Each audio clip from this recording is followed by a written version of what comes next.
But now, how do we get people like some of the executives in this room, how do we get them to understand that, hey, there's real opportunities, there's real labor on the ground that can actually make your businesses thrive, that are worth investing in? In Africa? Yes. Well, the great world opportunity is Africa. Your returns on business there are times greater than any other market. At a time when, where do you go with money? Equities, forget it. Currencies, gold. So what do you do? On this basis, I'm endlessly talking about the African opportunity. I was fed up talking about it. In business forums and at banks, etc. So I started a private equity group a few years ago. We raised 400 million and we began investing in Africa. And where we went for was the consumer market. And everything that the West thinks about Africa is wrong. You have to think counterintuitively. The Chinese understand this. We crawl on our belly to China towards the gleam of authoritarian gold. And we go to, the Chinese are going to Africa. You know, it seems logical that forget trying to go there. They really are going there. And they're transforming the continent with infrastructure. So when you go there, if you're, let's say, in aquaculture, it's the same problem as that the Arabian, the Middle Eastern countries have found. There's no water, they can't grow anything. So for future stocks, they made land grabs in Africa, which didn't work. It just created political instability and made them very unpopular. So you have to go there and deal with local customs, which are different. Ease of business differs from country to country. There are no banking whatsoever, which is a main problem. Only I think 7% of the entire continent is banked, 2% are insured. That means that farmers can't grow or be protected against lack of crops, so there's no credit, to expand their farming. These are essential elements that are missing. If you come into the country and you're going to use land, let's say in aquaculture, then you are probably going to a country where land rights are uninformed.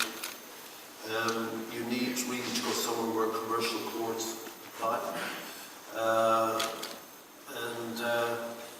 If there are no land rights, you need to respect whatever those traditional land rights are. So the government would say they own the land, but the clan might have a different view. They've been occupying that land for 2,000 years. And even if the clan leaders agree, the tribes within that clan might disagree, and the families within those tribes might disagree, and the individual farmer might have a different view. You talked about that in your book, which is excellent, by the way.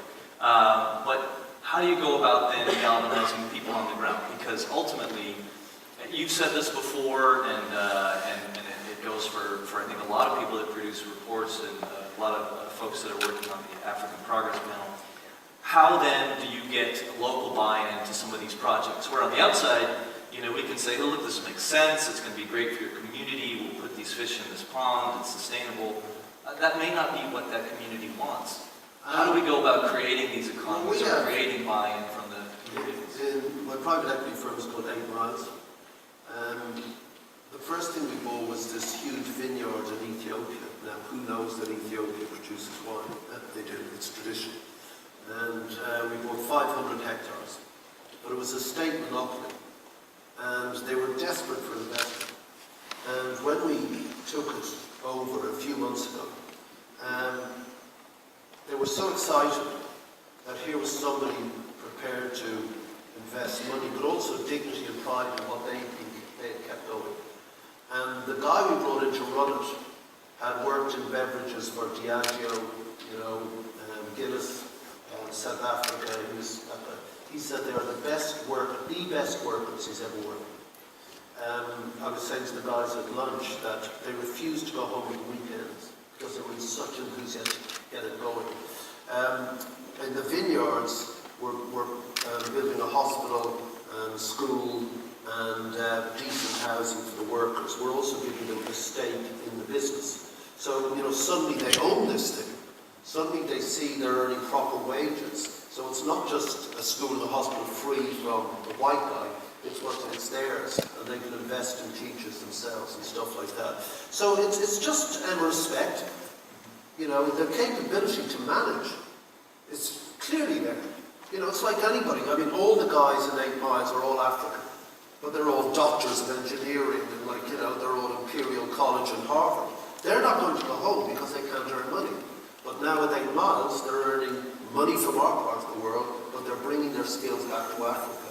And then they're bringing in other African managers who in turn impart skills. It's all a growth process, a massive growth. So when I started Band-Aid in '84, we remember the great famines of Africa.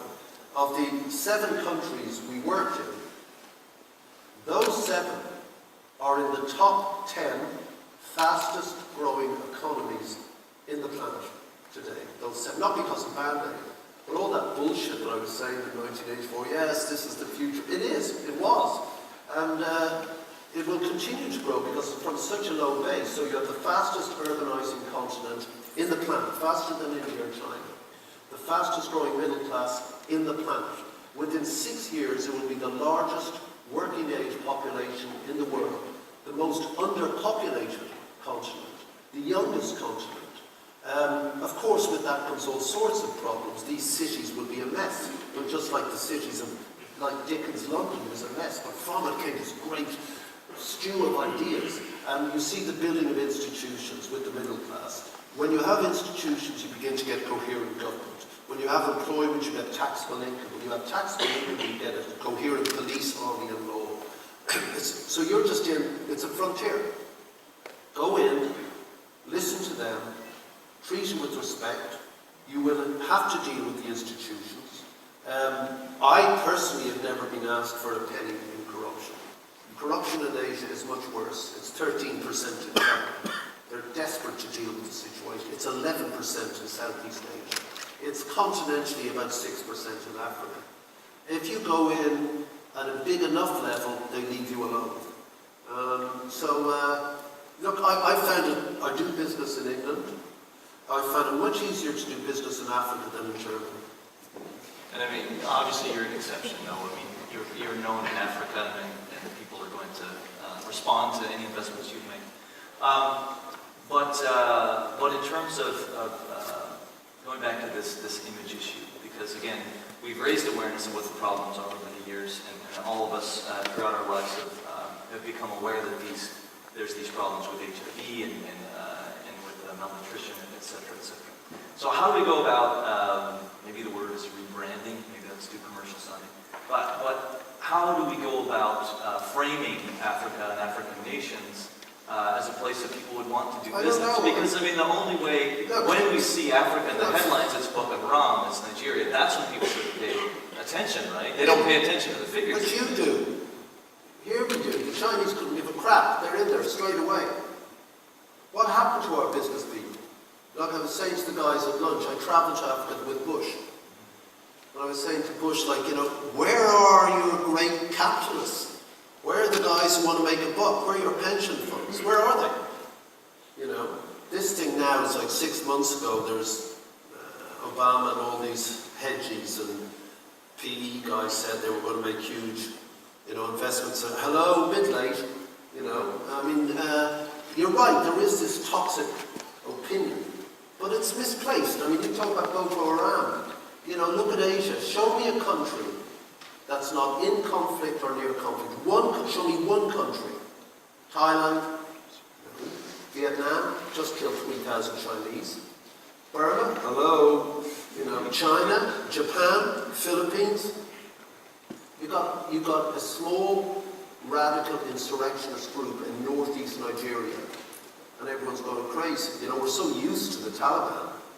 We're so used to ISIS in the Middle East and these death cultists.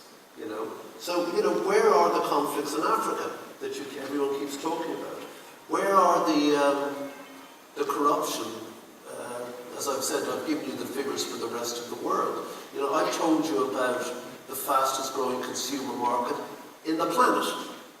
where 30 trillion is supposed to enter the market by 2030, you know. And, you know, business people are missing out, you know. I mean, how many of you have gone on holiday to South Africa? It's so weird. You go there, you see it, you think, wow, it's really beautiful, the people are cool, and you come back, fuck me, I wouldn't invest there. Why? You know, like, it's this weird notion. And I really don't get it, you know. Yeah, of course I know, I've explained to you, like, these are young countries, they're 60 years old. It's a miracle how far they've gotten 60 years old. Literally 60 years old, no institutions, no nothing. Tanzania was left with 11 graduates. 11 graduates in this vast landscape to manage itself. I mean, colonialism was a disgrace. It was not only an economic, but nobody made money from colonialism, except India. Nobody made money out of it, and it was a moral bust as well. So you left these countries. We said you're a nation state. We divided them into squares. We ignored their ethnicities, their languages, their that. And we said, now you're a democracy. What? A democracy can only function with an established economy. And so they struggle all the time with these hindrances. And yet they're entirely resilient and flexible communities. And it's not I have a romantic view. I put a lot of money in there. You know? So it's not a romantic view. I personally find it quite easy to do business, not just me, but the guys in 8 Mile, certainly with regards to humanitarian work. You know, the governments are entirely cooperative. I mean, from a practical standpoint, given all these challenges and opportunities, and obviously you're a quick study, and you read a zillion reports on aquaculture, and there's a zillion others out there. Just like there's, you know, the African Progress Panel reports, we have reports coming out of our ears. But do you see, based on your business experience, do you see opportunities within the continent for aquaculture, based on your growing understanding? In fact, I think it's vital. I've said this, you know. I mean, I've only articulated the fears that an NGO would have and can transmit to the consumer. And the consumer will believe the NGO over the industry or over government. They will. That's the point I'm trying to make. So why not, you know, cooperate in the same way that the unions and business does in Germany, for example, on a way forward. It may not be as dynamic or may not be the one, but it may be a complete pain. And also dealing with these people can be a complete pain. But it is the way forward. And it is without doubt in my mind that, you know, GM crops will be used in the future, but I object, like the activists, to owning the natural intellectual properties of a country. I object to exploiting the poor farmer by forcing him to buy this fertilizer. He can't do it. I object to monocropping. I object to all that for real reasons, not because I'm just with those guys or against these guys, because it makes no sense. It makes no business sense. It makes no political sense. It makes no economic sense. It makes no sense at all. So why fucking do it? Do you understand what I mean? And that is the way forward. I mean, it needs to be done in Africa. It's a great business. Potentially for there, it can be a game changer, as we know.